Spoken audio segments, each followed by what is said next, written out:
We believe that Russia will once again attempt to drag Belarus into its war, says Ukraine's President Volodymyr Zelenskyy, as Moscow refuses to join another round of peace talks with Kyiv. And to discuss the latest from Ukraine, we're joined by Yevheniia Kravchuk, Deputy Chair of the Committee on Humanitarian and Information Policy at Ukraine's Parliament.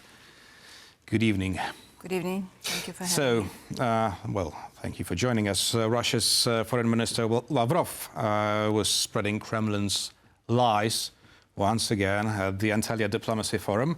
And let me quote him: "The West is crossing new red lines. Currently, the Baltic states are providing the airspace. Poland is doing that so that Ukrainian drones, or the drones that were provided to Ukraine by some NATO members, so that they could attack the Russian Federation," stated the Russian Foreign Minister. Now, who is this false narrative for, and what is Moscow trying to achieve by spreading these blatant lies to the international public? Well, obviously, they have somehow to explain why this short-term operation had crossed 4 years and still they haven't reached their results. The war is now on the territory of Russia, and the only explanation for not being able to reach their goals is because they're fighting with NATO,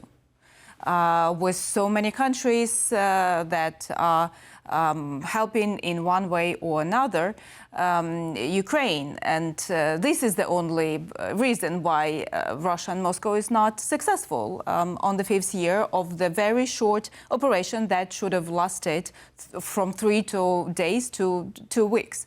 Obviously, it's the narrative they always have, but when they are asked why you have North Koreans on your side, why are you getting Iranian drones from Iran, then there is no answer to that.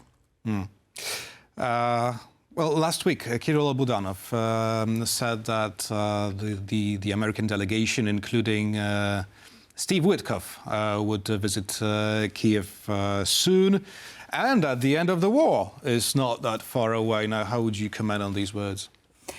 We had very large or maybe high expectations from the very beginning of a new administration in the United States, hoping that they would be strong enough to push Moscow to actually want negotiations.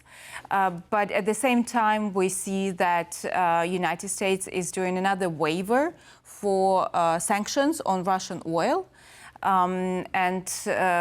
It doesn't really help with Russia, being receiving all these additional funds they would not be receiving. Of course, the Strait of Hormuz and its blockade and the overall prices for the oil helps them, but also this waiver doesn't help. But of course, we will be happy to welcome American delegation. I don't know any details of this visit, but obviously it's also something that we want to hear from Americans. What are the some security guarantees of non-repetition, what they would offer from United States, obviously, as a strong guarantee, so Ukrainian people would, live on, and all the foreign investors would come and invest into Ukraine, not being afraid that another war will break out in 1, 2, 3, 5 years.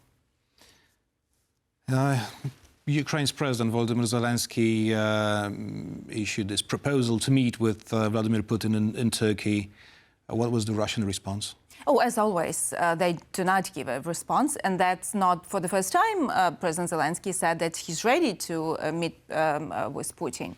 Why he's repeating this? Because we understand that Putin is the sole, holder of these keys to, stopping the war. Because if you stop the war, then peace comes. It's, really connected.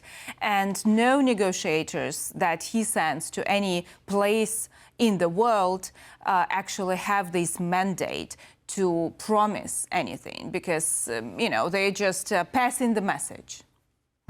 I see.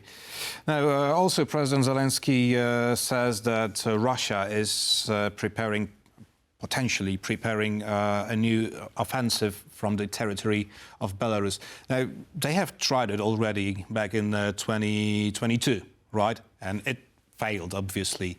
So what is this new attempt about? So in 2022, they used territory of Belarus to attack Ukraine from the north. So all of these columns of Russians that marched and were supposed to, be in Kyiv in 3 days for the parade, they used Belarus territory.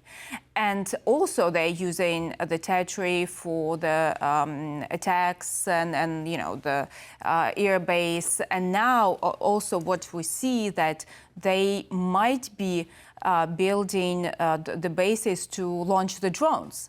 And that's a very unsecure border we have. It's 1,200 kilometers. And obviously, if you send a drone from Belarus region, which is so close, for example, to Kyiv, these attacks could be even more massive. So that's why we're building this wall and new air defense and these interceptors also from the side of Belarus border, because we understand that it could happen in any time. What we also understand that Lukashenko is trying to avoid any direct involvement of his army in the conflict, in the war.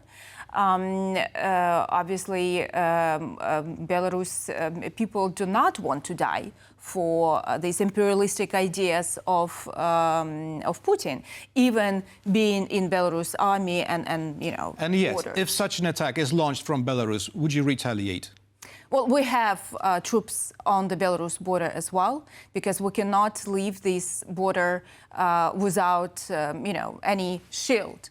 So it happened before in 2022, and now, of course, with all of the minings of the northern territories, we are very much more prepared. Mm-hmm. Talking about preparations, Ukraine will receive a total of 120,000 drones from the UK. Now, how significant is this help, especially in at this stage of war where drones absolutely dominate the battlefield? Well, obviously, indeed, drones, they changed the way this war is being fought. Right now, Ukraine had also developed its own capacities for the FPV drones, which are the simplest ones, and they create this kill zone in about 20-30 kilometers on the front line. Then there is deep strike that is taking out all of these oil refineries far in the territory of the mainland of Russia. But also middle strike, which means that the logistics is now unsecure, and that would cover up to 100 kilometers. So yes, drones are very important, but even more important for us now is the joint production. Because only in Ukraine, due to these circumstances, the new technology is being developed and tested on the battlefield in days, basically. And then you can change the technology, you can develop it, and also it's the drone interceptors that are part of the new air defense. Look on Gulf countries; they were using these extremely expensive Patriot systems that cost millions to shut down the drones that cost 20,000. So you would need to develop something cheaper than 20,000 to intercept, and that's actually Ukraine has these technologies, and but we need money and basically the scaling effect that we could do with other countries, and that's all this drone coalition is about, and all of these agreements that President Zelenskyy was signing with representatives of different countries, not only UK but also Netherlands, Italy, and Germany and other countries. Leslie, I'll ask you about this tragic incident that took place today in Kyiv. I'm talking about this lone shooter killing at least 6 people and injuring at least 10 more. I have 15 noted here, but I guess this number may soon rise. Now, the prosecutor general says the man was from Moscow.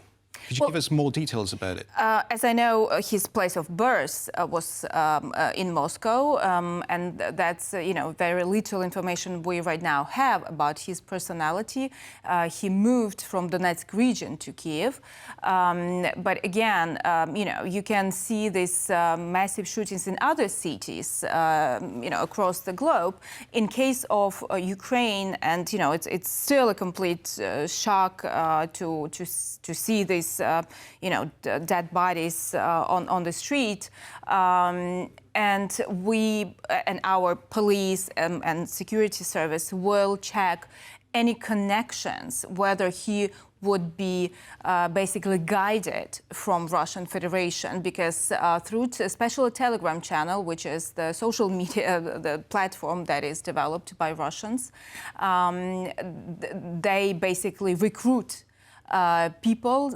Sometimes they see, some vulnerabilities in these people, and they just, recruit them to make terroristic acts, because that's nothing other than a terroristic act to have even more fear in people that will be afraid to go, to the supermarket. That's what happened in Lviv, if I'm not mistaken, not that long ago.